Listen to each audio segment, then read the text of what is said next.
Hiya, Wozni here. Just like last time, here to let you know that there will not be a spoiler-free segment at the start of the episode, however, we will have some final thoughts at the end. Thank you.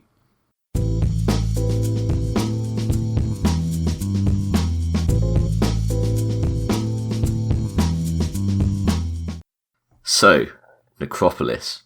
I have a lot to say about Necropolis, so I'll take the lead of this and I'll give us a brief plot summary of Necropolis. Okay. Necropolis is, in my mind, the first real Gaunt's ghost story. It's a pretty big claim to make, given we've just talked about two others, but those two are kind of fragmented and are more introductions. Necropolis is kind of where it all comes together, and every single ghost story for a decade, 2+ decades going forward, will owe something to Necropolis. It's the ghost novel, at least as far as I'm concerned. Now, the plot of Necropolis is, unlike the other two books, is centered around one single act, one single engagement, which is a war on the planet of Vergast between the hive city of Vervenhive and its ancient rival Ferozoika. And we follow the ghosts and their part in this war, along with the people of Vergast who are caught up in it. I gotta say, reading it as I read it recently, I got an awful lot of vibes as to current events that are best not discussed here. But yeah, I got a lot of vibes from reading this story. Okay. Now, the interesting thing is, like, the way it starts reminds me of a number of Dan Emmett books, most notably my favorite of his Horus Heresy stories, No Fear. Both of them have a very similar opening. It opens in media res, and you kind of get thrown headfirst into it. You meet the characters, and they're basically reacting to the big event that is just opening up around them. And it really just throws you right headfirst in. So, with that, I wanted to say we're introduced to these characters, and then it follows these characters through the story. We get to see all these and how they interact with the ghosts. Though not all of those storylines are equal. There is one in particular that just disappears for like 50% of the book, only to just suddenly reappear at the very end. And it felt completely pointless and unnecessary. That being the Guildhouse leader, Warland. I think it's a point of intrigue, and then you kind of wonder what's going to happen, and it does go quiet for a long time. I wanted to say, I counted up. Like 5 seconds at the very end. So, I counted up. I reckon there are 6, I guess, Vervenhive either secondary protagonists or neutral viewpoints, and 4 secondary antagonists in Vervenhive, which aren't all locals necessarily, but I've got 6 secondary narrative viewpoints and 4 secondary antagonists. Who do you reckon those are? Well, one of the antagonists has got to be Gaunt's counterpoint, the Pious Cowl. The political commissar, yes. Yep, Pious Cowl. Yep, that's one of the antagonists. One of the other ones is Salvador Sondar, the High Master of Vervenhive. Yep. Is he the one that's kind of... who's the one who shuts down the defense shield? Because that's he's like... him. That's Sondar. Oh, he's the one who's like taken over by chaos or something in his bubble or whatever he's doing. Yep. That's the guy who I remember you referencing about the puppeteering things. Yes. So he's got he's a very creepily described character. There's a wonderful way they described him and his services. And the way it just cuts back to him every now. We just, over time, it just checks back in on him and we just see him degrading and you're like, oh no. Yes.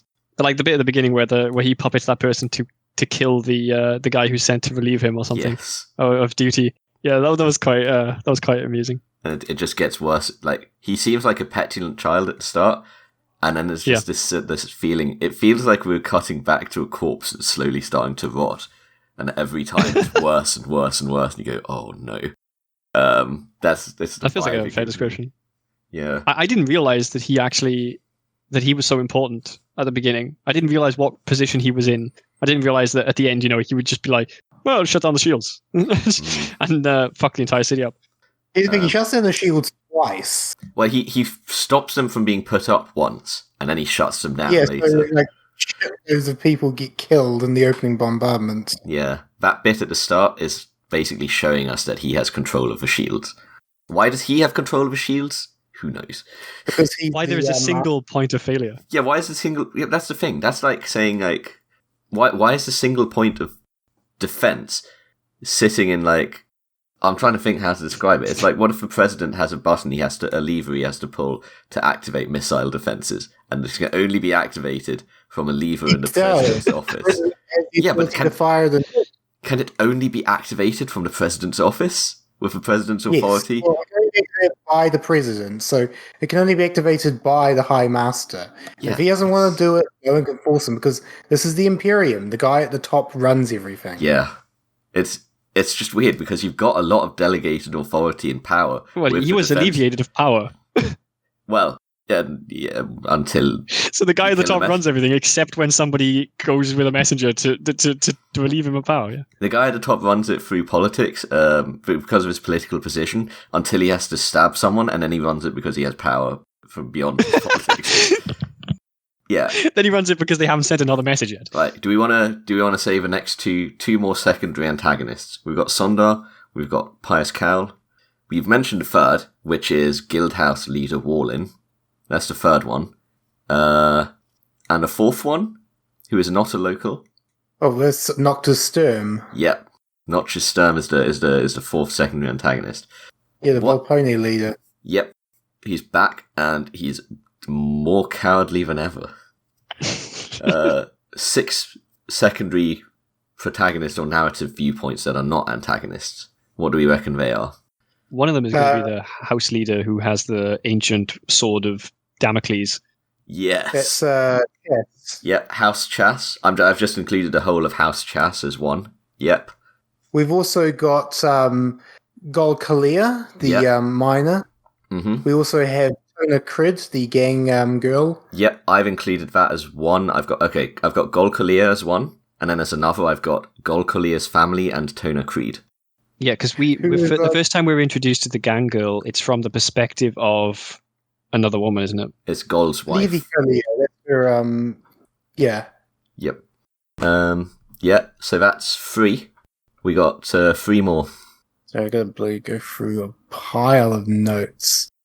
What the hell is... You're not going to get the third one. Yeah, let's just not guess this. Just tell us what. Captain Bandor is another. He's the captain of the Vergast Primary, which is kind of like their PDF, I think. Is he the one that gets arrested? Nope. He's the leader of a other guard thing. He's not I wouldn't call him a Vervenhive protagonist. He's not a narrative viewpoint, the guy who gets arrested. He's someone that has things happen to him. Well, don't we see it from his perspective, though, when he gets arrested? I thought he tried to go... Yes and no. We are told about the events as they happen, but it's still a third-person perspective, I guess. Okay, so we're not seeing into his head, really, I guess. We are just seeing... Yeah, that's fair. But Bandor is the guy who is the leader of the Vergast Primary, not the one of the Imperial other guard regiments, and he's the guy who's like the liaison for he's the liaison ghosts. For the ghost with the Vervenhive Primary militia. He gets his arm broken at the start when the shields don't go up in time and the artillery comes in. He just generally just makes life easier for the ghosts. He's a dependable man. He's a good guy. We've got Aegon Soric. How do you pronounce that? Yes, Soric, the smeltery form. Yep, the foundry boss. The last secondary narrative viewpoint we see, which is a fun one, is the ferryman. We see the ferryman viewpoint 3 times in the book. At the start, he sees Gaunt and thinks he is Pious Cowl because he's got the commissar cat and mistakes him for the people's hero. At the end, we see him see Gaunt and be like, hey, you're Gaunt, aren't you? You're the people's hero. He recognizes Gaunt as the people's hero. Yeah, well, doesn't Gaunt think that he's recognized him as Cowl, and then the ferryman's like, you're Gaunt, aren't you? Yeah, he's like, are you mistaking me? Nope, not this time. And we see him once in the middle. In the middle, as the world goes to shit around him, he's just like, I'm gonna drink and see if I can get through this bottle before I die. Yes, I remember that. That was here. We see, the ferryman. We just get the most completely uninvolved civilian perspective. It visits him 3 times. Interesting. I mean, I quite like the use of the first and the third one there for the contrast. Yeah, for a contrast between how it starts off and how and what the situation is at the end, definitely. But yeah, interesting to throw in the second one there in the middle. But Yes. So I had a quick question then about the hives. So my perspective of hives, at least from seeing some other stuff, some other content and like games and just general like lore and stuff in the past, was that hives are like astronomically large population cities. Yes. We're talking like hundreds of millions to maybe billions of people living in a single city. Make a mention about the numbers mentioned in this book? I was slightly confused by the fact that you have two separate hives in this book that have populations that are in the millions at most. I'm glad you brought that up because this is something that occurred to me considerably. Hives in Dan Abnett books are not vertical the way they're normally portrayed. They are horizontal. Now, I did a bit of digging, and I think I understand why. Dan Abnett, early in his career, did a lot of writing for Judge Dredd. Hives in his book feel more like Megacity 1 than they do Necromunda. They're more like giant megacities, walled in, horizontal, than huge vertical towers reaching up to the stratosphere.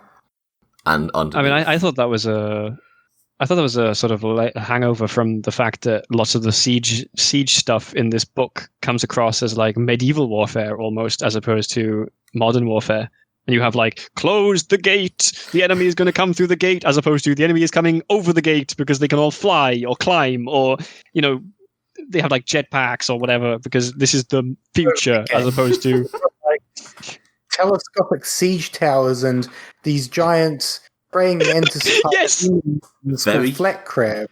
Very so cinematic. I'm glad you mentioned that because I was really disappointed with the first few siege attempts because they sounded just like, oh, they're using a ballista or they're using a regular siege tower, and then it just went completely off the rails.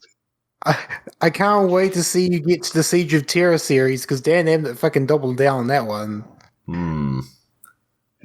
Yeah, there are that was trebuchets in that book. Oh yeah, because there's a whole Death Guard vibe. We have guns and we have cannons and we have artillery, but we're going to use a trebuchet. Don't worry about that. Let's talk about this book. Walls of Terror itself. Let's worry about that when we get to that. We got this book for now. Yes, we do. But yeah, I was very impressed with the later siege engines. That's all I'm going to say. I like the fact that he I mean, okay, sure, he started off with like actual siege towers, which seemed a bit strange, but sure, like later on, he gets to some really crazy machinery, and I was happy. Flat crabs, praying mantis, the like centipede-like things. Oh. I like the thing that just rolled up the wall, like it just rolled along until it hit the wall, but just rolled up the wall. It crawled up. That was the thing that was like a centipede, I think. It just hit the wall and just went right up. Yeah. Fair enough. I thought there was one that was just like a rolling thing that just carried on rolling, regardless of what direction it was rolling in. I don't think it was a roll, but I think the centipede sounds cooler than that. Memory is probably failing me, but I always remember them being called like woe engines or something like that. So, I remember them being called woe machines, and I think later on they refer back to the things from this book as woe machines. In this book, they don't use the word woe machine, I don't think. I was surprised to not see it. I mean, that sounds Skaven to me, but also, does that not really...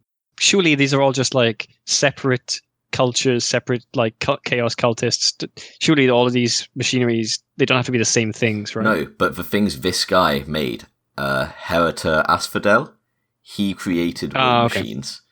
And yeah, that was his jam, these demon engine things, which aren't really referred to as demon. They're just like mechanical constructs in this. But yeah. Yeah, so does demon engine refer to like his entire body of work or just individual machines? A demon engine is a machine that is possessed by a demon. No, I said woe machines. Sorry. Oh, woe machines, sorry. Generally, the things he creates are called woe machines later on. I see. It's like Herod, all he these really woe machines that he made. Making like chaos machines. He's a gearhead. Chaos Lord. Yes. Yeah, that's pretty cool. I mean, if you're going to be a Chaos Lord, then why not In be fact, a I'm Chaos Lord? gonna say not a Chaos Lord. I'm actually gonna say he's possibly a Demon Prince who is not called a Demon Prince. It does refer to him as being demonically powered or infused or something like that. I get, like, the description felt to me more than anything else like some sort of Demon Prince, like a minor Demon Prince, something made out Do we of get a regular description human. of him in this book? Yeah. He's the dude in the pyramid thing. He's got a Oh yeah, bulbous- shit. Yeah, I remember now. That pyramid was next level as well. Yes. One thing you mentioned about you said a media res style. There was is that how you'd refer to like the historical almost style of how it was written? Like it would tell us something, and then it would immediately be like, "This is how it was remembered afterwards." Oh no, I say that as in the story starts with sirens blaring and everyone just like you cut to each of these characters and how they're reacting to the sirens blaring and then like war had begun. Yeah. Okay. Yeah, I compare it to No No Fear because it has a very similar opening. Okay. So It struck me most like wow, I recognize this. Well, No Fear was amazingly cinematic. Like it felt like it was written almost for a script of a. It feels like this book is very cinematic. it is. Probably more than the other two. Generally, I'd agree. Although there's a few stories in Ghostmaker that I've commented on their cinematic nature. They're very Thing is that those are all like pretty short. This the whole thing. Yeah. And this Absolutely. Okay, so where do we get with the plot? So, well, it's a hard plot to describe because the plot is it's a plot that has loads of different things that happen in it. But the basic plot, so there's a struggle between two hives on this planet, Vergast and Ferozoica. Now, Vergast asks for reinforcements, and so a Vervenhive. small number of Imperial regiments, the Blue Bloods, the Tenth Ghosts, an armoured regiment known as an Armenian Armoured, and they all pop in to help defend the city in what's regarded as mostly an internal dispute. If that's the case, because that brings back to a question I was hoping to ask. If that's the case, then why are the Imperial Guard getting involved? Is this just politics? Did the Verdenhive, did they just kind of just pull the right strings to get the Guard involved in what is supposed to be kind of like a civil war kind of issue? I would have expected.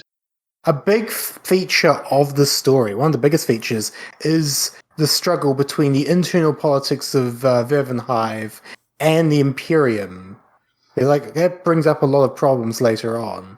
I think it's because Vergast provides a lot of resources for the Crusade and they need to preserve them. That's why the Imperial Guard is sent. Yeah, initially. And then they realise, actually, this might be a bit of a chaos problem. Well, they realise, oh shit, this big Chaos Lord who's like really scary is set up shop here and we didn't even know about it. Yes. Which Gaunt seems to have history with. Yes, from back on Balhaut. He's one of the ones who escaped Balhaut. One of the same lot of lieutenants alongside, what's his name? The guy from Kathran's story, who he says don't kill him in the end. He was one of these powerful lieutenants as well. So this is supposedly on the same level as that guy, kinda. But Herita Asphodel is described as being, I think, the second smartest of that batch, with the first, right behind another character who's not relevant for this story. We've got that. We've got the guard come in to help deal with this conflict. After they arrive, they realise, well, hang on a minute, the way they're acting feels more like chaos than like a trade war again. Oh, that's because another one of the hives on the planet is just blown off the face of the earth. Like the whole hive just... they nuke one of them, don't they? They deploy nuclear weapons, which that's another interesting thing. Like nuclear weapons are so underused in 40k. I think this is one of the first stories where we have a large scale use of atomics. Yeah, normally radiation is just like we have a rad gun. We have like a gun that does radiation based damage to you. It's not like we're gonna fucking nuke a city. I mean, okay, I'm technically, las guns are radiation-based damage. You get out of here, Mr. Physicist. I thought it was kind of interesting that they suddenly had nukes. And yes, the fact that they had nukes and that they've always had nukes and that they just don't use it, or that Chaos doesn't use it, that definitely seemed very strange to me. Because if you're Chaos, right, you just don't give a fuck. Why would you not nuke everything? Because how do you sacrifice them to your dark gods? Well, I mean, they sacrificed themselves in one of the short stories previously. Like, Korn apparently just cares about explosions and death and violence. So, what a nuclear weapon exploding in the middle of your city, killing 10 million people at once, that seems pretty violent, pretty death-orientated. What would be wrong with that? Korn cares not from where the blood flows, only that it flows. However, a nuke doesn't leave a lot of blood. That's semantical. Yes, but these sort of symbolic things are a big deal for Chaos Gods. They were okay. Yeah. I don't know, but I think radiation would be very much up Nurgle's alley, maybe as well. Yes, I would agree with that. A bit of entropy. Here's the thing: Dan Abnett's chaos has never been particularly delineated between the four gods. His chaos seems to be more of a mix. Yeah. There's a few authors who are like that. There's a lot of stories that are like that, which is a stark contrast to the tabletop or the stories that are trying to match the tabletop dynamic. I will say though, this perfectly fits my experience with Dan Abnett in that he will always introduce these random things which will only happen once, and you sort of sit there going, "This feels like this would be really useful in so many other scenarios." And if it'll only be used there once. In fact, you probably will never ever see it mentioned again. I almost don't want to mention it because it's from the Eisenhorn books, but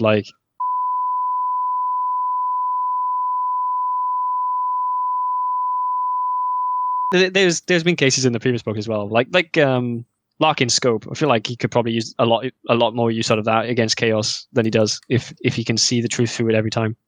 It's just these random introductions of things that just are never noticed again, never seen again. Right.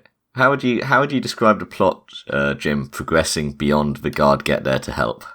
Oh, you just think after the guard get there to help, the guard discover that their hands are kind of tied because the Vermin Primary have their own way of doing things, and they won't give the guard the freedom to just act as they will.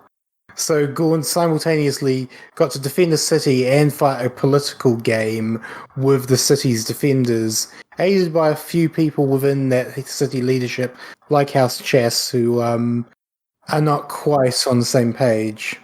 Okay, one thing I'd add to that, I don't think it is just Vervenhive, what are we called? The Vervenhive, the Vergast Prime Hive City Commissariat? The VPHC Commissariat, which is, can I just say, yeah, they have their own local commissars. I don't think that happens anywhere else in 40k, to my knowledge. I always kind of suspected PDFs have their own local commissar-type forces. Yeah, but they're not like a PDF. They're like a city. They're the Hive Cities Commissar. They're like a local commissar branch. They sort of, I feel like they fill the role that normally Arbites fill. They're like a more extreme Arbite, are they? They're like National Guard, though, right? As opposed to, the actual armed forces. They're the National Guard, as opposed to police. Sure, but they're attached to a city. They're attached to a hive. Okay, but the city, if the city is the planet, in the case of most hive cities, I would have thought. I don't know. I feel like there's a difference between how these. I don't feel like any other commissars are portrayed as being a political influential part of a city like this in other 40k media. So didn't he end up there? So we find out later on that Gaunt kind of pulls some strings to get this he started kind of cruel and unusual commissar put on the sidelines. He put his career into a downward spiral, yeah. And so the fact that he ended up attached to this city, I mean, surely maybe that's the point. Commissars are not usually put in this situation, but this guy, it was deemed like him fighting on the front lines, probably not effective. Stick him in a city, and it was his political acumen and his kind of cruel nature that ended up cunning nature that ended up with him being in the position he was of being this people's hero of the city. Yes, although he's not the only commissar there. Basically, because he survives by throwing everyone else under the bus, and he drives his tanks through a crowd of refugees, crushing them. yeah. There's just a straight up scene where he just right at the beginning, actually, just to show how much of an asshole this guy is, just so that you don't even consider him being good like Gaunt. He's shown just cruelly driving over people at the beginning. Move them down. Oh yeah, when they're getting defeated by the Zoican armor and like the planes between the city, he's shooting summary executing everyone who's retreating. He kills like 20 people or something. He just shoots like 20 people, and then he's like, oh wait, we have to run actually. And they have that like little Scooby-Doo investigation in the middle of the story. Like, am I remembering this correctly? Where someone in like the doctor's office or something, Yes. is maybe like, let's come this back to does that not one. look like a bullet in the right place. I'm going to suggest that we mirror what the story does and just drop that and bring it up at the end. Yes, the story it feels like a stump. It feels very appropriate to do that. Okay, so we have that. We have that political. I wanted to add that it's not just the VPHC political control that is tying their hands.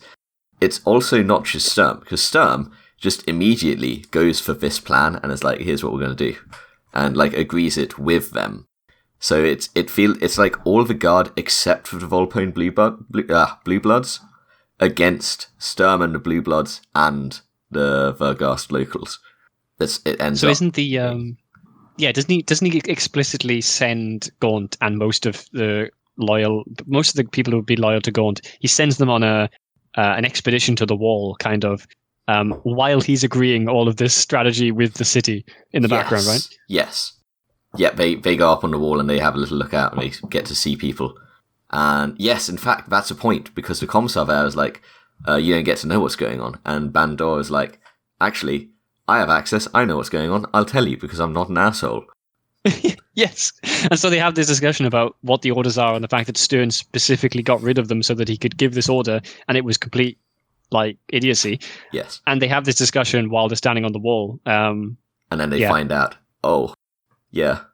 At the same time, we're given a little taste into the idea that both the commissar and the guy who's in charge of the security forces in the city, that they're maybe not the most courageous people, because the gunner, the gunner says something like, we set up our position like a mile back from the guns or something, because we want to keep you safe and everything. And the commissar's like, but we want to see the actual guns, and we want to see what's going on. They were up there, everything was covered up and weapons blunted and stuff, because that's what they did for Notch's Sturm, because that's what Notch's Sturm wanted. So you guys want that as well, right? And Gaunt and the other two guard regiment leaders are like, no, this is war. No, we want the guns firing. Yeah. not. Yeah. We don't want to be covered up with like these muzzled guns. Get to work. Yes, I thought that was kind of an interesting like throw in there, just to keep building on the characters that they already are. I think if Amnet does one thing well, it is constantly developing the characters through every little sort of part of the world that we see. On the subject of those guard, the previous two books, we saw the ghosts, we saw an antagonist guard regiment, and we saw a friendly guard regiment contrasted against them. And in the previous two books, it felt like we were treated like, okay, the Vitrians are more like the norm, the Gaunts are amazing, and the Jantine Patricians are insane. Okay, now we've got the Quetzalcoatl Serpents are normal, the Ghosts are amazing, and the Blue Bloods are insane. In this story, we've got two guard regiments who are not insane, the Rowan Deepers and the Narmanians. However, despite the fact that we have two of them that are there that are like the normal guard, contrasted, like more typical guard contrasted against the Ghosts and the Blue Bloods, the way it depicts what happens with the Blue Bloods feels less insane and more like this is typical bullshit that we have to deal with. It feels like the crap behavior is somehow more normalized in how it's depicted. Did either of you get that vibe? I certainly, the Blue Bloods are treated more like an actual guard regiment who, sure, there's a lot of hate between them, but at the end of the day, they're servants of the throne and they're here to do a job. And no matter how much they hate each other, if you've got an enemy in front of you, that's the enemy, not the guy to your side who, if you treat them as your enemy, you're going to get fucked. Mm-hmm. I feel like maybe that was a build-up to the idea that they do kind of reconcile somewhat with the Blue Bloods. I mean, at the end they have that scene with whatever his name is, who's the leader of the Blue Bloods that we see a lot of. Are you thinking about Major Gilbert? Gilbert, yeah. I mean, isn't there that scene with Gilbert with they're fighting some weird monster thing, and they kind of So at what I guess is argued, I'd say it's the climax of the story. At the climax of the story, when they're in Sondar's palace and they're there to get the shields back up, they've kind of like reconciled a bit, because this is at a point where the Blue Bloods have been forced to take the side of the Guard rather than the Ghast Prime.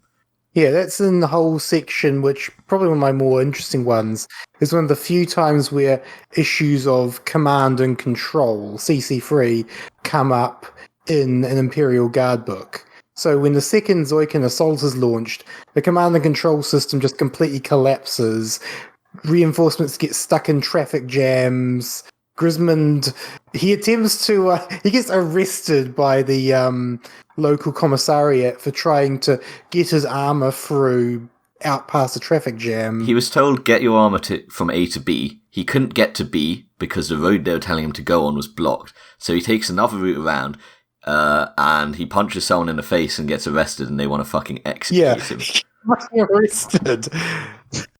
That was a particularly interesting plot, I thought. I quite liked the... This is like the big drama conflict point, because even Sturm, who's been like a fucking slimy asshole who's been so far showing himself to be incompetent with his tactics, like with the tactics they're committing to, and who's just been brown-nosing the Verghast lot, even he recognizes we need him alive now, because he is good at what he does, and we are going to lose this fight otherwise. So it's like... we are fighting a fight against enemy armor, and we need our armor, and we have an armor commander who you want to execute. Yes.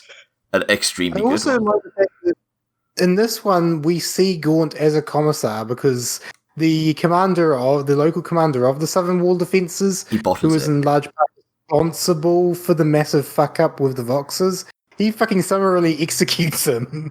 Yeah. Yes, but also we get like the entire legal aspect. Gaunt goes and seeks legal counsel so that he can go to court. It was amazing. Oh my god, yes. To defend the other guy, yeah. And we get the Administratum, who are played for comic relief, effectively, in my opinion. Yes.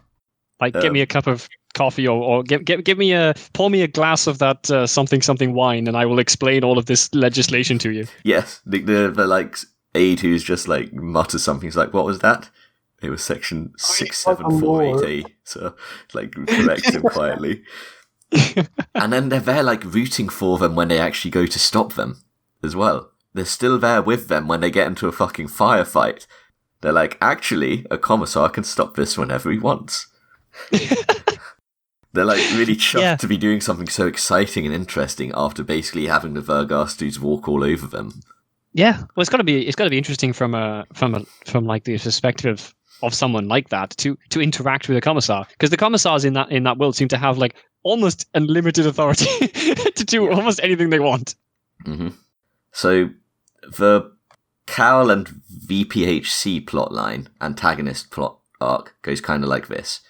They cause political issues. They lock up this tank commander and want to execute him, which is so insane that even Sturm is like, we need to stop this, and goes to help out and shows up at the same time Gaunt does and is like, yeah, I can open this door. And they still are like, you're trying to have proper due process. You're trying to be pragmatic. Fuck you, and get into a firefight. Then... off the back of that... They actually have a firefight in the court. Yes. They just give up on the entire proceedings. Yeah. Off the back of that, Cal, the people's hero asshole, like, goes off on one against Gaunt here, as they're, I think, on their way up to Sondar's place, because Sondar's... Is this where he sets up the idea that he thinks Gaunt was behind everything, and then we think this is just bullshit? Like, at this point, I think we... Not quite. I think he sets it up earlier, but basically here he says, you did this, like, we already know that Gaunt did this because it had to be done. And he goes, Gaunt, you did this to advance your career. And Gaunt goes, do you really think that? And he goes, I know it. And yeah, basically. But then in the end, I just remember there's a cinematic ending to Cal as well, where he like gets 2 fucking bandoliers full of grenades, primes them and holds his arms out, and the fucking monster bites his arms off and explodes. Yes. Oh yeah, Yes. the demon engine that Sondar creates. Cal gets a sort of redemption in his actions. Yeah, he's there. like kind of redeemed at the end there. Yeah. And Gaunt is like, he respects his bravery in spite of the differences, and I think he feels a bit sorry for Cal. And he feels like, I think Gaunt didn't realise that his actions would send this man this low.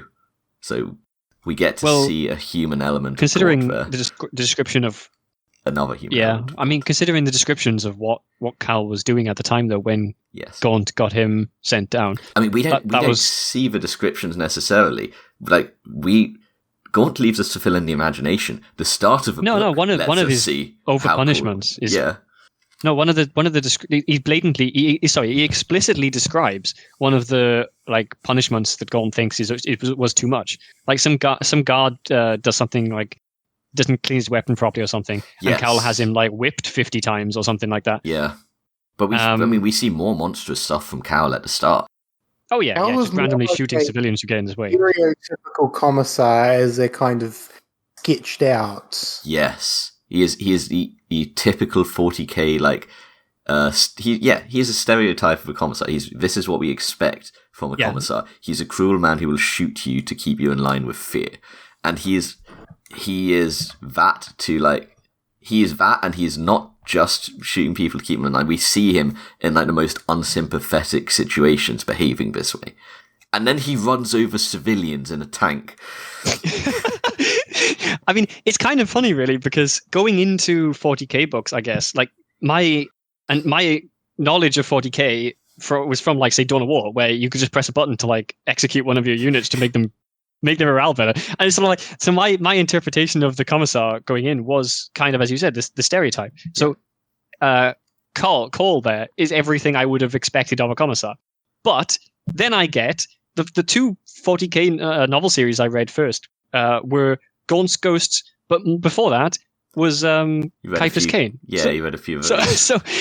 So we have Kaifa's Kane and Gaunt, and they're both completely different commissars. Well, both of them are examples of like commissar being inspiring instead of someone fear.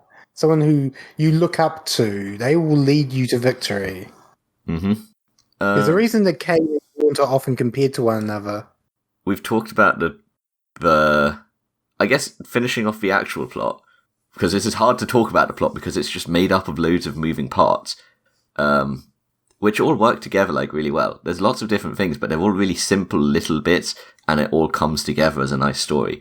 It feels like, again, it reminds me of so many of his other books, and then all these pieces mesh together incredibly well, and it's one big overarching story made of lots of really interesting little bits, character pieces, events, etc.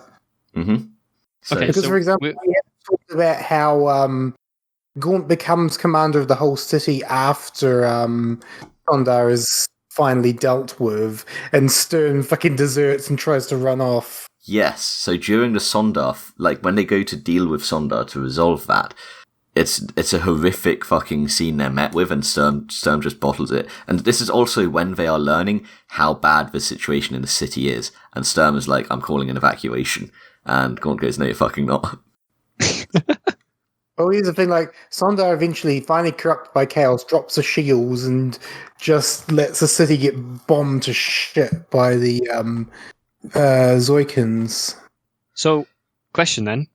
Why do they not just nuke the city once the shields go down? Why do they not nuke the city before the shields go up? Presumably because they want to harvest people out of this one, as opposed to that other one. Because why did they nuke that one and not this one is a question. It's because it seems like they're trying to, like, kill everyone. Espladel, I mean, don't forget, at the end, he comes up to oversee it personally in his gigantic Doom tank. Yeah. But I so wonder... the guilds... Sorry, go on. I was going to say, like, my interpretation of it was that they wanted to capture Vergast Prime. There's a lot of killing going on, but, like, the reason you wouldn't nuke it is because you want to capture people. You want to convert the remaining things after winning that battle to chaos, right? I mean, maybe. It just seems, why would you nuke the less defended one when you could capture them easier with more people intact for that purpose? And then use them to fight the other one if you really wanted to capture it. Yeah. Like, why use the nuke at all if you're not going to use it all the time? Is my question in this case. Maybe they just had the one. Maybe they just had the one nuke. Just the one nuke. He never just used one nuke, wasn't he? They're deliberately trying to harvest Vermillion Hive, harvest all of its people, harvest its misery. Don't forget, Dan Abnett is I think ADB mentioned it, that Dan Abnett has the best head for chaos of all of the authors.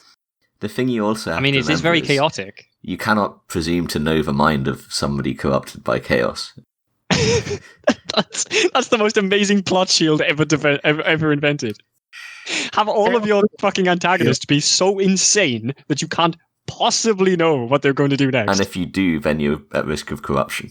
Yes. Because you're seeing a truth beyond... spoken like a true inquisitor.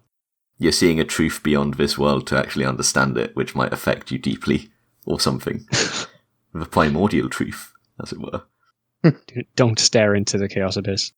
Okay, so we've probably covered most of the plot now. Well, we have, I guess it's worth saying, you mentioned the Sword of Damocles. So the Sword of Damocles here is House Chas has got a device that is basically, you plug this in and it bricks the hive. You plug this into the USB slot and it bricks the whole fucking hive. And it was made by the former ruler, Hieronymo Sondar, Salvador Sondar's uncle, who we learn Salvador killed so he could be in power. Hieronymo wisely made this thing so that, and entrusted it to House Chas so that if things really got bad, they could brick the hive. And they I think the purpose of it was not necessarily just that. It was kind of like a power balancer. So there was the whole premise of there's a bunch of families in this hive. One is going to be the leader, probably always. It's just how things work. Yeah. In the sort of 40k cutthroat political environment, and whoever is not the leader, they must have this. And so at one point, I think someone even mentions, what if you ever took over? Well, then we would have to give it to the next family because whoever is not in power needs the ability to brick everything, apparently. An important clarification. It's not just whoever's not in power. Chas does not just have it because they're not in power. Chas has it because they are the most socially conscious and neutral household. They are the household that can be trusted. And who is to say that, though? That's a really bad Hieronymo metric. made that judgment. Okay, but so he says if we were ever to become the most powerful family, we would have to give it to someone else. No, so they are the most powerful family. He wasn't part of Chas. He gave it to House Chas because he believed that. And House Chas said, I'm talking about the leader of House Chas. And House Chas did not just say we'd have to give it to someone else. They said we would give it to the next most trustworthy. It's very specifically the most trustworthy house should hold this in case things go real bad with whoever's in power. And if you are in power, you are by definition not the most trustworthy house. Okay, but then you are the one making the decision to give this device to the next house? Which is why it needed to be the most trustworthy house in the first place, because then you can be trusted to pass it on. If you're wondering, but I'm just saying you're putting a lot of. Yes, don't. I didn't write this book. I'm just explaining the logic. Dan Abnett didn't create this political system either. He's just he's just writing about it. He absolutely created it. And, there's a point, there is a point where if all the houses, if your most trustworthy house isn't that trustworthy, or if Chas just had a bad seed, it would absolutely go to shit. You are right. That is not narratively relevant to this book. It's also basically 40k in a nutshell, isn't it? It is. Well, so what's relevant here is Chas have got this sort of damage. Chas can just, if the house in power if everyone goes to shit with them, they can brick the whole hive. And nobody knows about this except for House Chas.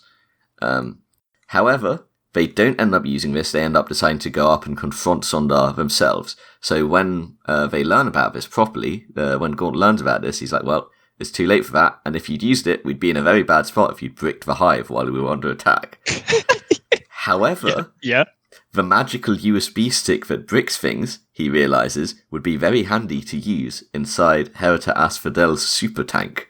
And so the magical brick USB pyramid that shoots like plasma everywhere. The mega death rays. it shoots mega death rays that just obliterate everything. Yeah. Is that what they're called? Mega death rays? It doesn't describe them very specifically. It describes it as a beam that just hits and then things are not anymore, basically. Oh, Basically, giant golden pyramid on tank treads. So it's like a mobile version of, I don't know, the Great Pyramid of Giza. Yeah.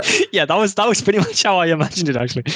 Can I point out at this point, though, that as well as the Sword of Damocles, House Chase also has something else, which is a literal sword, which is described in great depth. And it was about this point, when they were describing this fantastic sword of great power and potential, that I realized that something was going to happen to Gaunt's sword.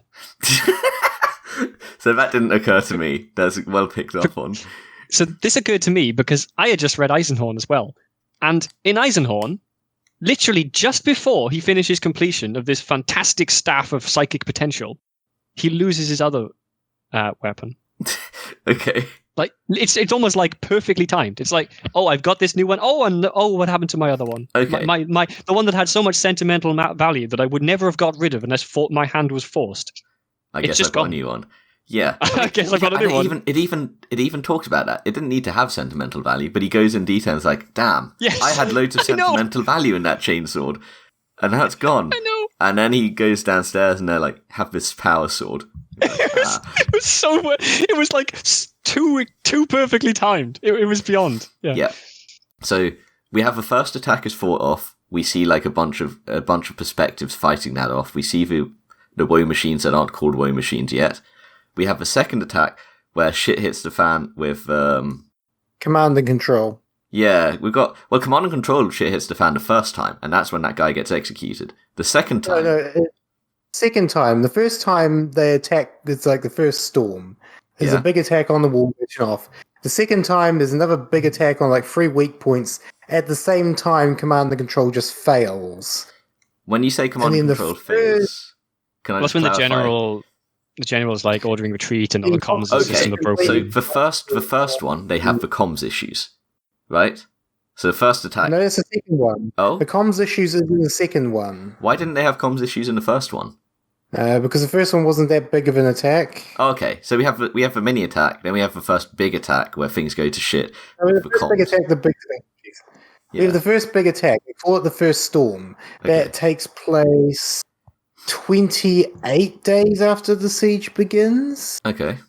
That was something else that kind of amazed me, was that the problems with the communications as far as I could tell, it wasn't the enemy causing that. That was literally just their own systems being shit. Yes. Yep. Yeah, that was the second one. The first one was just a big attack. The second one was a few days later. It was mostly centered on the Vaver Gate. It's the one where reinforcements get delayed by logistical confusion, highways get congested, vox frequencies become cluttered, and it ends up being Colin Corbeck and a mixture of ghosts, Volpone, and PDF troopers basically desperately trying to hold this gate. Mm-hmm. And then, so that ends up with the Narmenian commander being locked up, awaiting execution, basically. And they like trick Gaunt into like almost like accidentally advocating for his execution. Then, when that is happening, like 3 things happen at once here.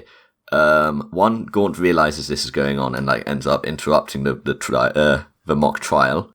2, things sneak in through the pipes due to the selfishness of Guildhouse leader Warlin. We'll come back to him later.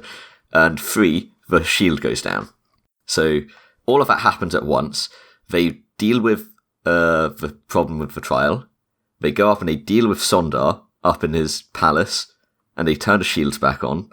Sturm, at this point, has seen the shit in Sondar's place and just fucking, like, he knows everything's going to hell. He tries to desert, which leaves Gaunt in charge, and Gaunt suddenly sits down and is like, I'm the tactical genius, I'm going to solve everything. And he does.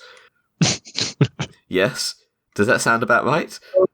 Oh, you forget that that's a moment that Lord Chas has died, trying to take care of previously, and it's his daughter who provides him with the epic brick thing. Yes. After having a night in bed with him, because I don't know why.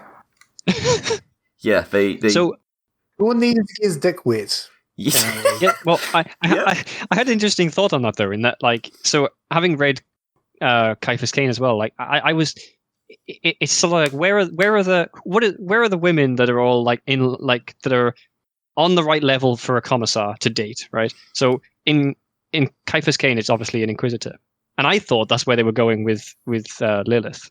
I thought Lilith was setting herself up to be sort of like Gaunt's other half. And then she disappeared. Yeah, and then she just disappeared into the webway. And so then we just had to rebound to a noblewoman in this hive. So, well, that happens, but this happens somewhere in the middle of Gaunt basically taking control of the whole situation, doesn't it? And just actually commanding people. At some point, tactically, in the middle of that, yeah. That all goes really well, and then they go, what the fuck is this pyramid thing? So then they get the Necrons have arrived. Oh shit! The giant track pyramid they call the Spike. The Spike, yes. So they take the USB bricking device to the Spike. They make it in there. Yeah, they're gonna sneakily infiltrate the Spike and assassinate Espladel and shut down the machine because it's broadcasting a chaos signal that's, I don't know, possessing all of the Zoikin troopers. Yeah. Motivating. So if 90s spy movies have taught me anything, it's that the hacking tool that destroys everything is the Spike. So they took the Spike to the Spike to spike the Spike so that they could destroy it. Yes. That's a very good way of summarizing the end of this book. Well, not the end of this book. Oh, the climax. I mean, you say climax when they kill Sonda. Oh, we've already had the climax. The climax is when they infiltrate and destroy the Spike and fight Espladel. It's a dual climaxes. Okay. Literally in some cases. So actually, we talked about... You could say that, because there's two different lines to the story. There's the fight without against Zoika and Espladel, and then there's the fight within against the local PDF and Stern and the Heroes Commissar, People's Commissar. So you get the there's all like climax, slimy the political maneuvering. Fights, and then you get the climax to the outside fights. Mm-hmm. Yeah, that makes sense. Sondar's the interior. Yeah, that makes perfect sense. On the subject of Chas, this reminds me of something I had a note about. There's a quote at the start of one of the chapters early on. It's a quote from Oktar, Gaunt's mentor. And the quote goes like this. I've got this written down. The first trick a political officer of the commissariat learns is learn to lie. The second is trust no one. The third, never get involved in local politics. Now... Up until this point, every time we've had like a flashback of Oktar, Gaunt has actually, he has felt really similar in terms of his personality to Gaunt. This quote that's just sitting there resting at the start of a chapter tells us, actually, Gaunt's pretty different to Oktar. Gaunt doesn't lie. Gaunt trusts his men. And now Gaunt's getting involved in local politics. That actually goes very much against the short story too, because at the end of the short story where Gaunt, which one is it now? It's of their lives or whatever that one's called. Gaunt is talking to Chaffron or whatever his name is. Caffran, that's the one. And he says, one thing you can always expect from me is I'll tell you the truth. And then at the end, he ends the short story by saying, maybe I should learn to lie more. Yes. Which has to have been Abner writing this 15 years later there's no fucking way he didn't remember that learn to lie thing. Yes. But it was a consideration. I don't think he did learn to lie. No, I think he's still pretty honest in most of the interactions we see, at least. This happens early. Outright lie. So this happens early. Later on, after he has had his little romance scene with Chas, which really just came out of fucking nowhere. Just a bit. We see Gaunt reflecting on this. He's like, I'm not really following Oktar's advice anymore, am I? I'm following my own course. So we see we're shown that ourselves, and then Gaunt realizes it himself later on. We get to that point before Gaunt does in the book, I would say. I thought that was interesting. I've talked through the Cowl arc, the Cowl antagonist arc. The Sturm arc is basically show up, brown nose the locals and be tactically incompetent, and then try and desert. and then when you're captured, try and shoot Gaunt in the back of the head and get your hand chopped off. Very satisfying. This was the last we ever saw of Sturm. Yeah, it's a very satisfying end to Sturm in this story. We've got Cal. What about the Volponies? Not the Volponies. The Blue Bloods. The Blue Bloods, yeah. Because Gilbert gets involved with the fight a lot. Yeah, they get along. Gaunt's like, I'll bet you this that this doesn't happen. And he's like, well, if that happens, we'll all be dead. And he's like, why do you think I made the bet? And Gilbert's like, he's getting along. They're getting along at the end.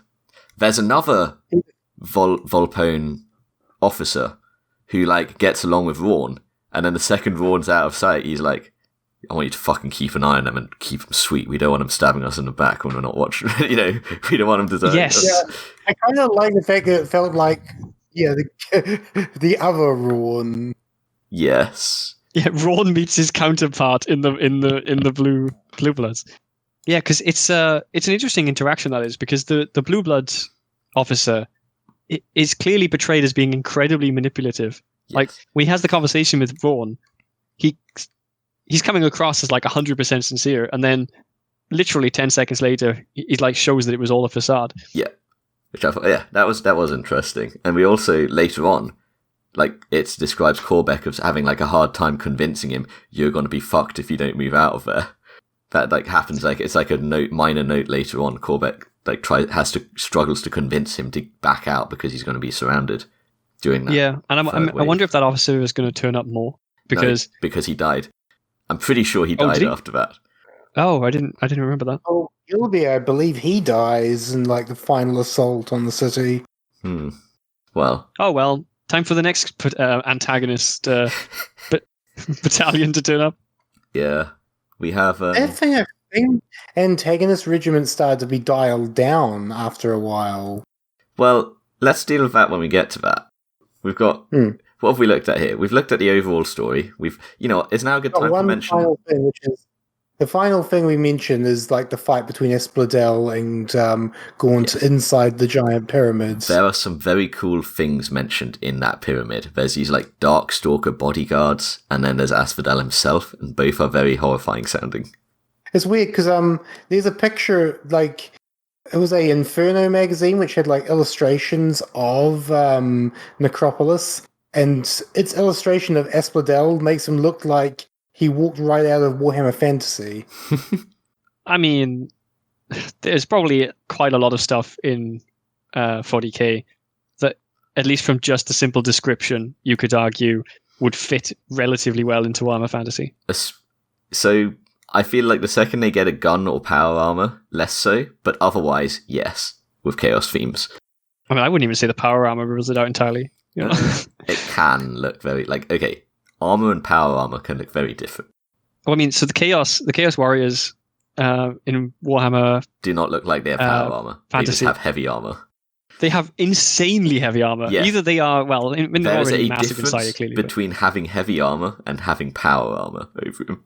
Heavy armor. The difference does not always look as big as you'd expect in the actual. Sure, which is like why there's stuff. a Demon Prince kit, which is used for both. And one of them just has more obvious power armory stuff on it, and the other doesn't. But yeah, I was going to say we've covered like the main plot of what happens. We have the fight on the outside and the fight inside with two climaxes. I think that's a very good way of putting it, Jim.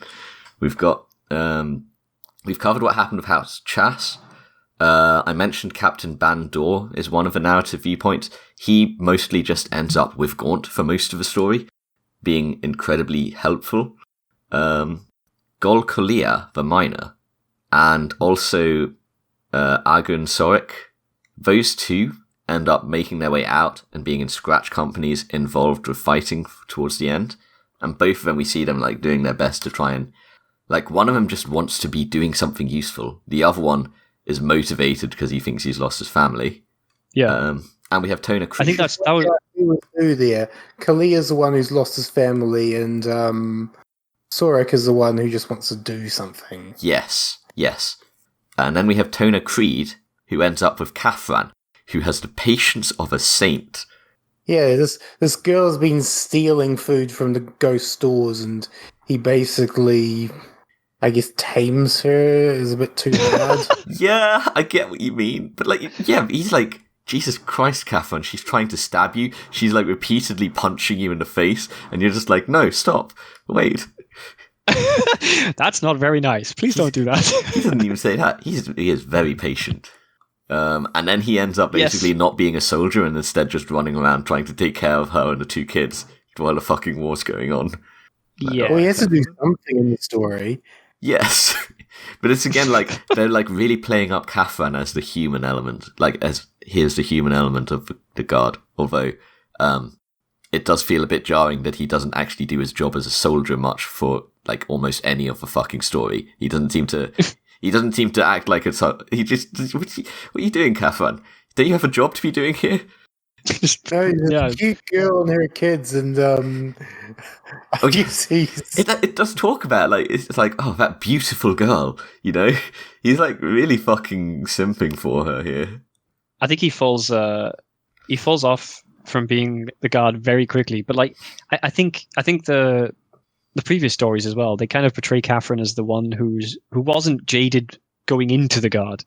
Yeah, a lot of people who go into the guard, all of the other main characters, they already had some major issues going in. Rowan was clearly like some sort of cutthroat kind of semi-criminal going in, and just continued being that in the guard.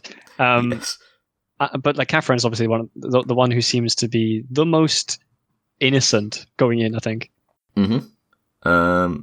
Well, we basically reached the end, so is it time to pick up on the one narrative thread that basically didn't matter up until this point? Right. So, I disagree that it didn't matter, although at some point it stopped mattering. So, do you know what? I'm going to let you cover this one. Tell us about Guildhouse Leader Warland's arc. Ah, yes. Now, here's the thing. If the plot line can be neatly cut out of the book and you feel like nothing is missing, nothing is lost, and it never mattered, then it's kind of a waste. And that's always how I felt with this one. So at the beginning, we meet a guildhouse leader, Warland, and he basically murders an entire bus full of people in an attempt to escape, and then murders both of his bodyguards so they can't speak up about him murdering the whole busload of people. And he basically just very quickly turns into a fucking sociopath. And this is where we're introduced to another character who's going to be important going forward, Anna Kurth. She's a local medic who ends up working with Dorden. And she finds out, like, all of these people, they weren't killed by artillery fire, they were shot by a needler. This should be important. And then we never hear about it until like the last 10 pages where Warland suddenly pops up, tries to murder the 2 to cover it, and then Gaunt blows his head off with a bolt pistol. End of one story. Okay, I'm gonna. So that was so in that plot in the story when I read that the first time was so interspersed between the other stuff. I didn't even know what was happening there. Like they all felt like completely separate incidents to me. Like, I felt like there was more to it. I was like, hang on, I haven't seen this guy for the last 150 odd pages. Have I missed something? Yeah. So I went back and read the whole thing, and sure enough, after like the midway point, he just vanishes completely from the story. I want to give a more charitable take on this, okay? So here's my attempt at a charitable take on this. And it's a fairly honest take. This is how I felt. So first, you see this guy needling down a fucking carriage of things and then killing the 2 bodyguard witnesses. You're like, all right, this guy's a sociopath. We see him again being like, I do have one export that'll benefit me during this war. I have an oil pipeline. I was supposed to shut it down, but I didn't. And at that point, you immediately know, okay, the troops are going to break in through this oil pipeline halfway through the book. And they do. At exactly the worst moment possible. So we didn't need to see that, though. We didn't need that setup. I don't think that setup was required. Wait. Like, let me finish this. Right? Let me finish this. Because then, we know that's going to happen, but then we are told, Dorden and Kurth have noticed this discrepancy. And they've said, we should check that out. I don't know why they've said that, but they have said it. So, okay. So at this point, you go, so is he going to manage to do that? Are they going to figure it out before him?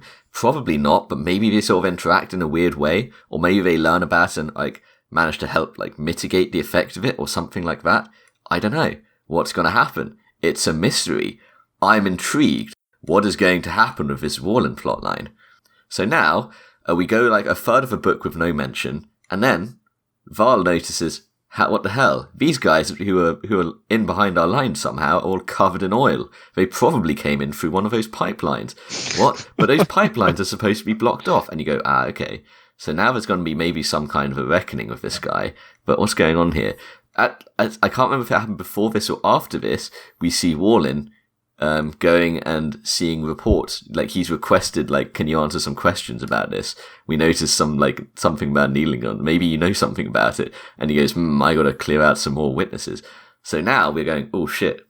We know there's something going on with, there's now a trail over to him regarding the pipe. But we also know that he has it out for Dorden and Kurth. Oh shit. It's changed from, are they gonna stop him from getting the pipes? It's changed to, is the pipe discrepancy going to let us reach him before he reaches Dorden and Kurth? So now we've got that intrigue. And Gaunt notices a thing and is like, oh, make a note of that. Look at it. We're like, yeah, good. They're following up on it. Then we just forget about him until, like, right at the end of a book where we have 2 back-to-back scenes. One, we're going to go investigate this guy who had a pipe open. Oh, he's not here. And then he shows up and you have this, like, agonizing little sequence of, are you Kurth and are you Dorden? Are you the 2 people that I want to see with nobody else around me in a room? Like, oh, God damn it. And then Gaunt blows his head off after he shoots them a little. Of course he does. So it's like Gaunt blows the head of the World Eater off just before he kills the guy before. Yes. So basically, he was going to turn up just to shoot them in the head, just when he needed it. Basically, I think it doesn't. You know, certain things are obviously going to happen, but you don't know how they're going to play out, and it keeps you guessing a little bit how it's going to play out because you see these pieces of a puzzle, and like you don't know exactly how they're going to fit together.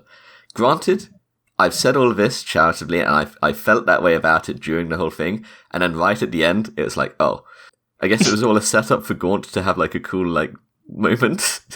Okay. The problem is, it feels like Abnett forgot about it until like the last second, and that happens a lot. Like, he forgets about like, oh wait, there was this whole thing I'd set up and forgot about like 150 pages ago. Oh shit, I need to round it up. Quick. I don't even feel like he forgot. I feel like, because it feels like it was supposed to be there and keep you guessing, but it feels like he didn't know how to fucking end it. It feels like he had that, and he was setting it up, and then he didn't know how to end it. After the story's finished. Yeah, but it feels like he didn't... Wouldn't it have been interesting if he tried to assassinate the 2 of them in the middle of the climax when they're like trying to save people, the shells are coming down, instead of after the story's already over? Maybe, yeah, or maybe you even have Kathran and Tona Creed be useful, and they spot him and stop him at them. Or maybe you just don't have him at all. Like, I think Jim said a pretty good thing at the beginning. Like, this is a plotline that didn't need to be there. I think considering the number of plot lines that were already running through the story, you didn't need this random sociopath guy who seems to almost just be there just so that like Abnett can make a statement about, I don't know, big oil or something. He's sitting in his office just like, now I could shut off the line, but they're still sending me oil, so I could just keep letting the oil in. So it's like, oh, come on, man. I'm gonna be rich. Yeah, I mean, okay. It was unnecessary. I just don't think that plotline was necessary. It served a purpose because it helped the climax become more climactic. I don't think it needed to be. I think having the shields turn off was already pretty big. Like, you didn't need to have them coming in through that pipe. But yes, so what was the purpose of that? Were we supposed to think that they had shut off the shields? Because what did they actually do when they came in through the oil tunnel? They'd come in through the oil tunnel and started placing like mining things from behind their lines. Okay, so because I thought they happened at a very similar time to the shield, and I thought maybe it was. They came in at like. I thought there was going to be like. It was immediately before the shields shut off, I believe. Okay, I thought there was going to be like a confusion, and people weren't going to realize that Sonus or whatever his name is had fucked them all. I thought there was going to be confusion between like the people covered in oil, had they shut the shields off, and they were dealing with that, and meanwhile this guy in the tower with his tank and puppets and shit is just going to do whatever the hell he wants.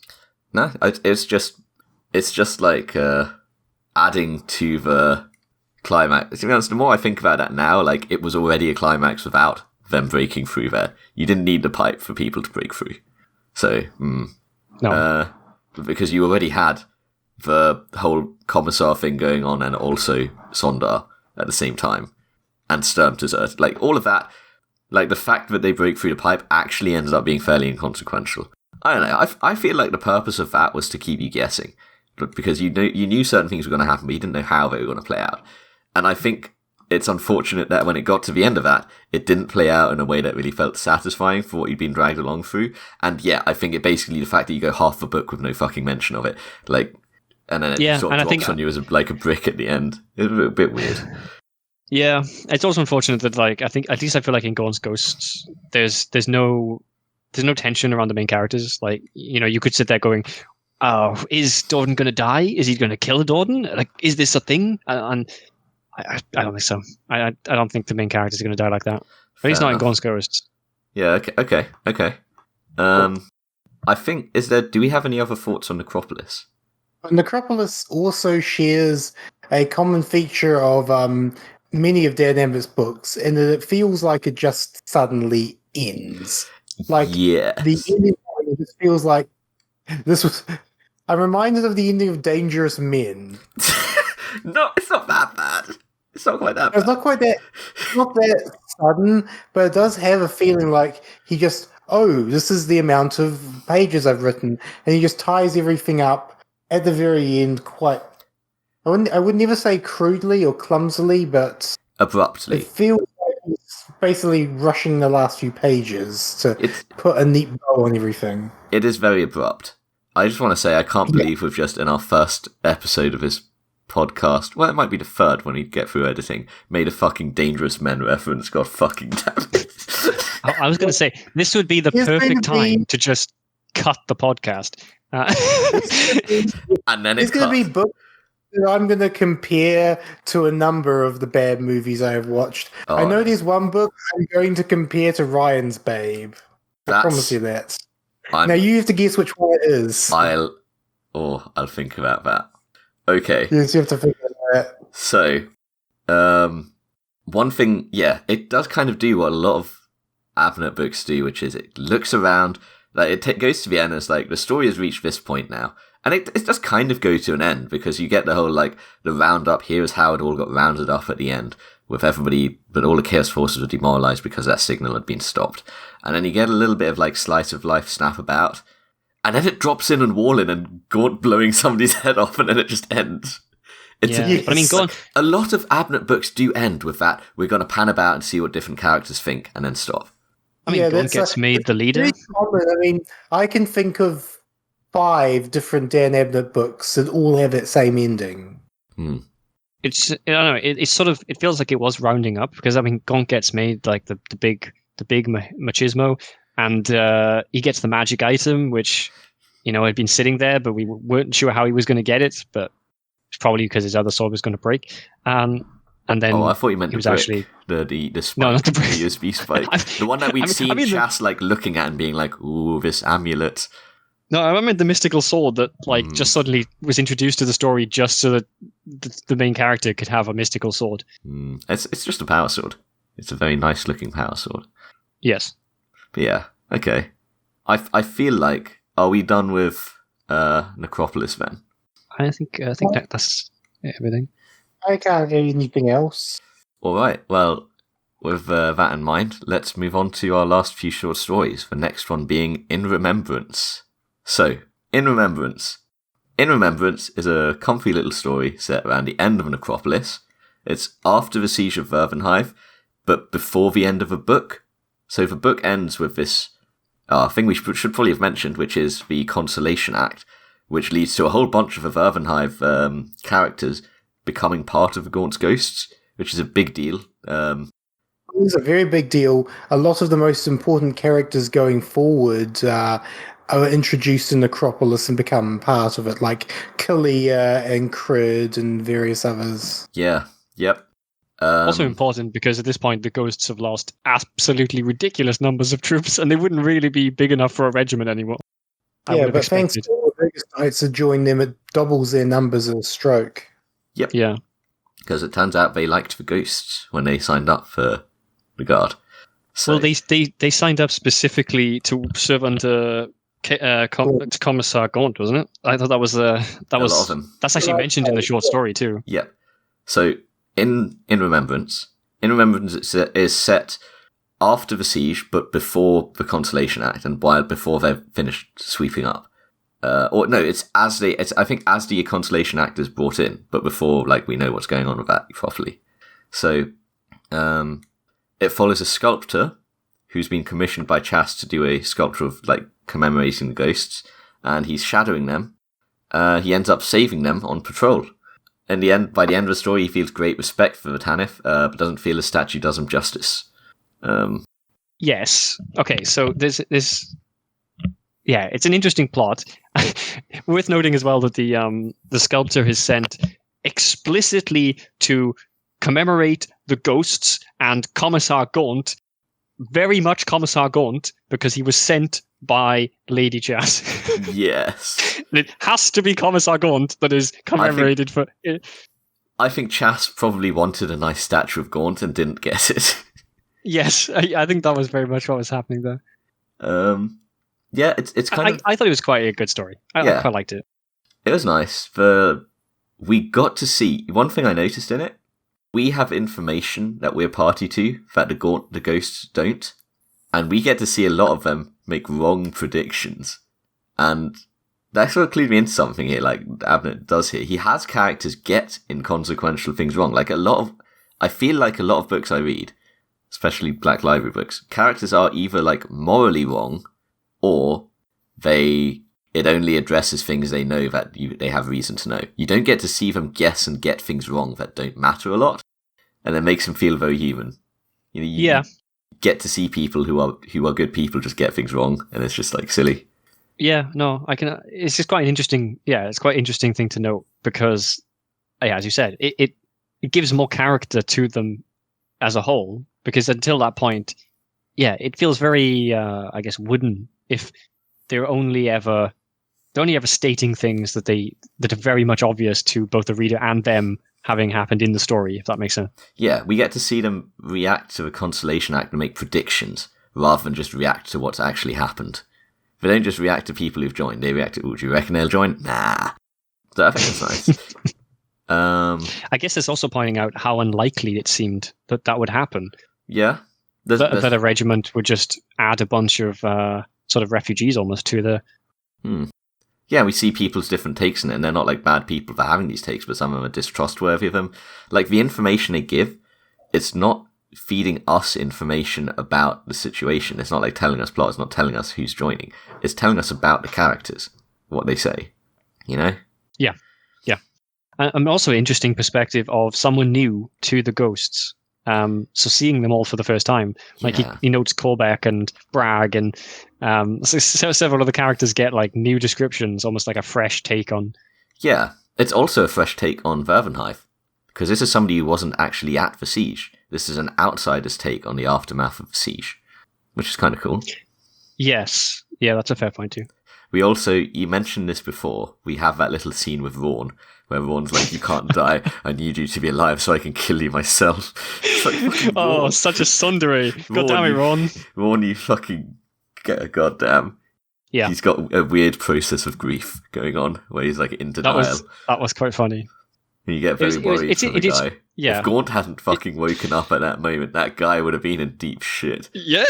One would have had to kill him. You can't let that sort of knowledge out into the world. I mean, Ron would have had to just telling people on basilisks, like in Ghostmaker. Well, I guess a bit different. There he just looks like an edgy teenager, whereas in this case, he's showing that he actually really likes Gaunt. It's kind of he's actually showing emotion. Yes, yeah. No, you can't let that out. No. Okay, I follow. I thought you meant you can't let it out that he wants to kill Gaunt, but no, you're right. You're right. You can't let him out that he wants Gaunt to live. I know it's not on. That would ruin his entire character, which is funny because we get to see that. Yes. Yeah. He's no longer the character that may kill Gaunt at any moment. I guess the only other thing of note from that story, at least, is that it turns out that the sculptor, after everything, and the thing he's most famous for, is basically a very simple, very plain, straightforward representation of the Imperial Guard as a whole, Well, which doesn't even necessarily represent Tanith particularly. I felt like it represented Tanith. He talked about it having a little bit of different things from different people in Tanith. But also he wasn't very happy with it. Yes, but I think that's a reference to, at least I know something that I see a lot in the North. I don't know whether I see it, whether it's prominent in the rest of Britain, but there's like a wireframe outline of a World War I soldier that they use a lot as like a commemorative a thing. You see, it's got me a few times. You're driving along a road or something, and you'll just see this like shadow standing alongside the road or something. You're like, what the hell is that? It's one of these like commemorative World War I kind of wireframe cutouts of a soldier, and it's very generic. It's supposed to be as generic as possible. It's like the Tomb of the Unknown Soldier or something. It's like it could a be soldier. anyone. We don't know who it was. It could be anyone. Yeah. Huh.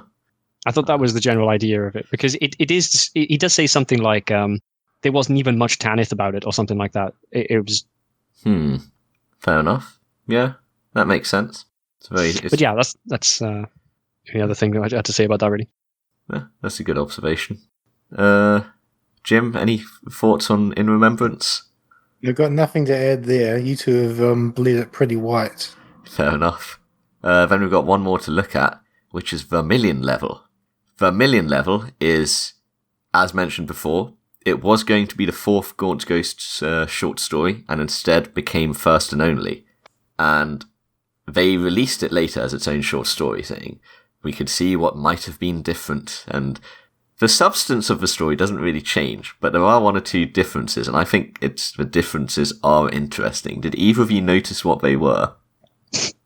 So as I already said, I skimmed through this. I didn't really necessarily read it in depth, but I didn't notice anything major. Okay.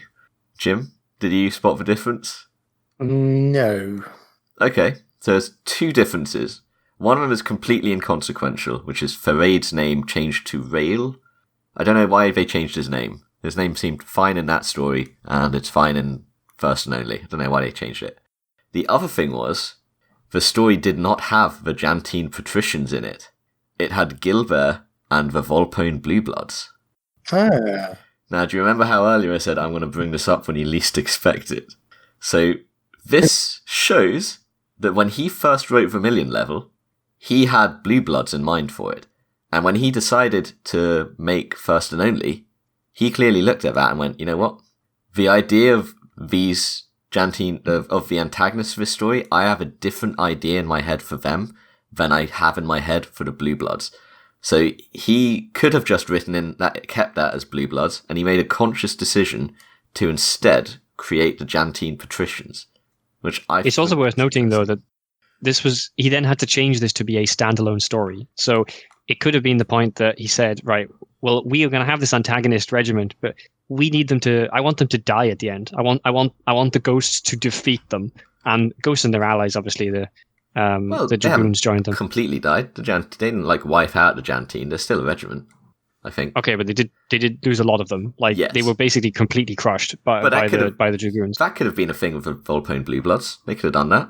They could have had to be Volpone Bluebloods and still do exactly that plot and have this happen maybe. to them.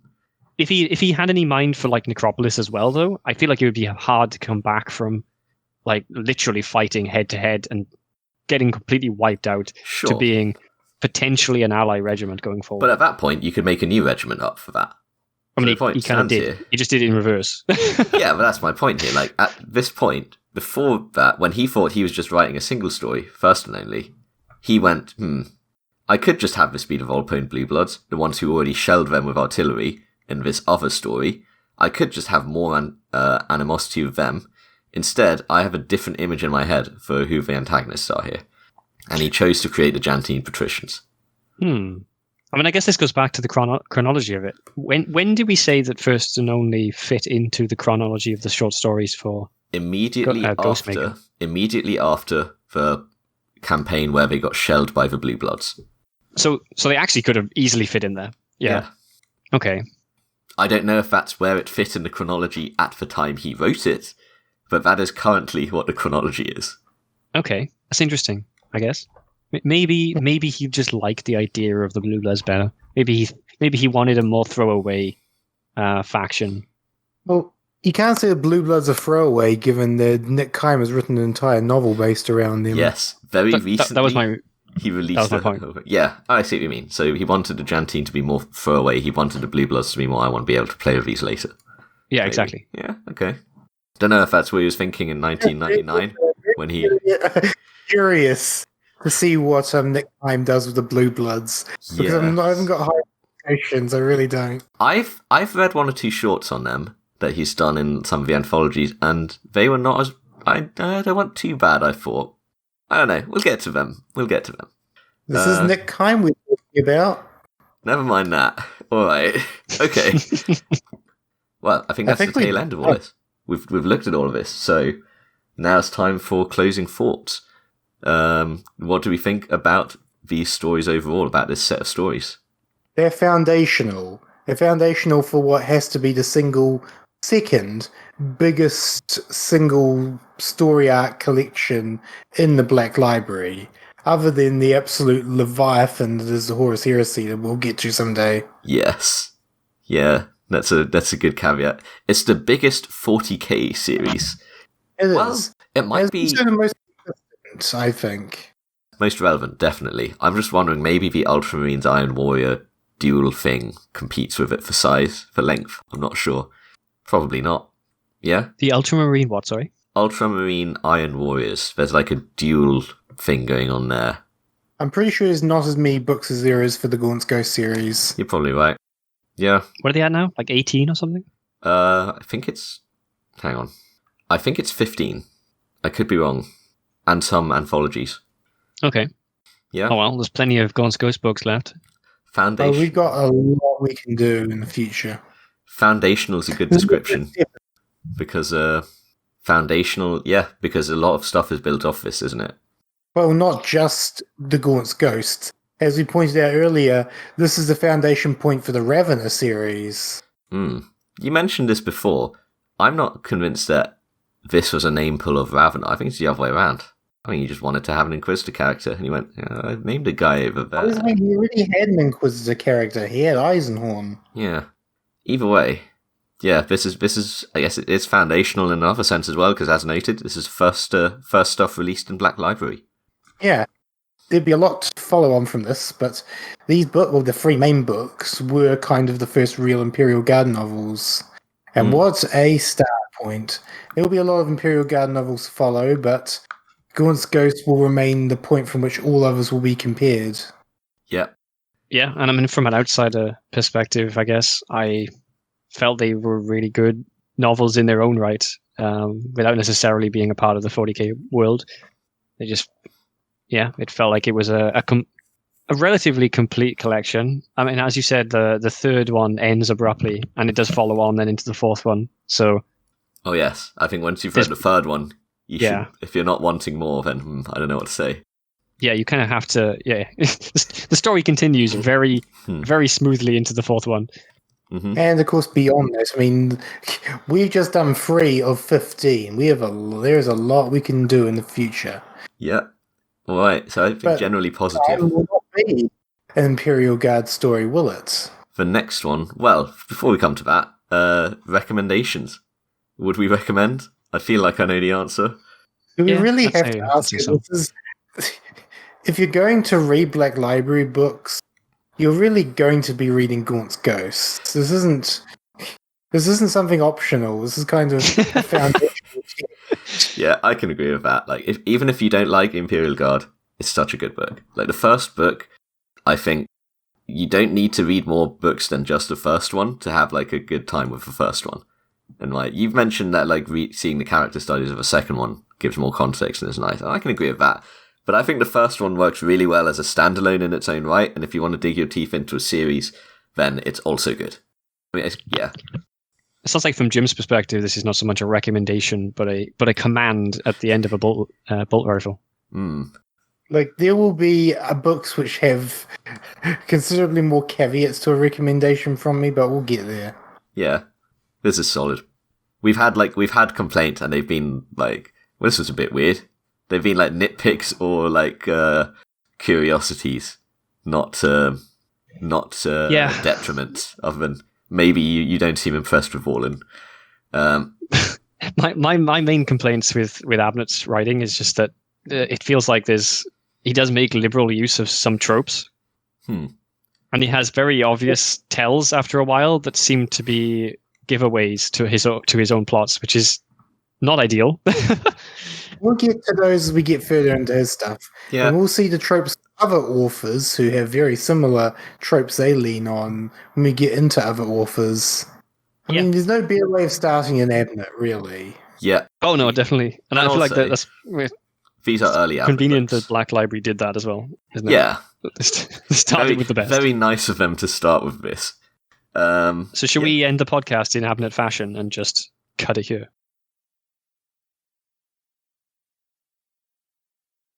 Well, we got one more thing to mention. Yeah, so I think it's a recommendation from all of us.